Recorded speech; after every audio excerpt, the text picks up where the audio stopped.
Good morning. Here is today's word of blessings for you. Song of Songs 8:5-7. Who is this coming up from the wilderness leaning on her beloved?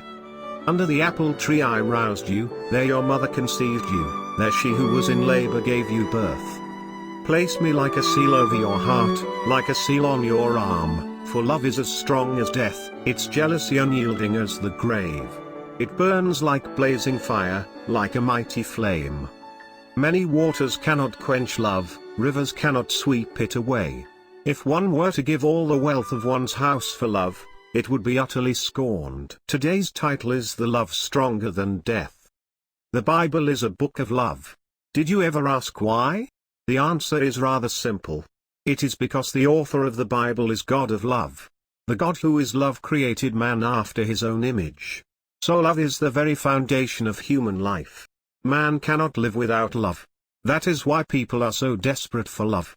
Today's passage says that life without love is a land without water, namely the wilderness. That was where we were before we met true love, which is in Jesus. When sin enters our life, we were driven out of the true love of God into the wilderness. Living in the wilderness, everybody cried out for love. We all were hungry and thirsty for love. I still see so many people are desperately hungry and thirsty for love.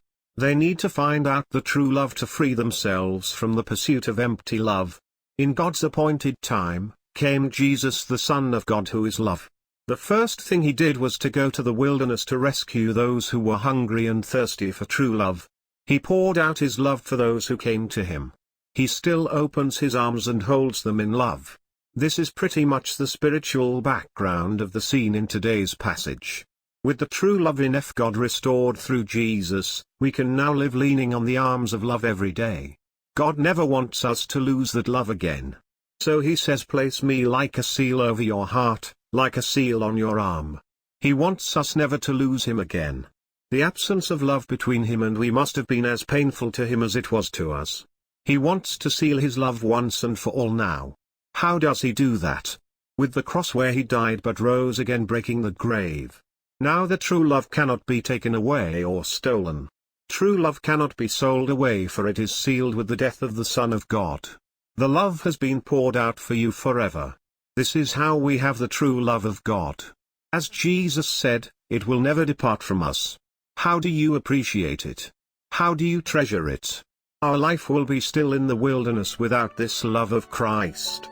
Thank God for it. Rejoice in his true love now and forever. Amen.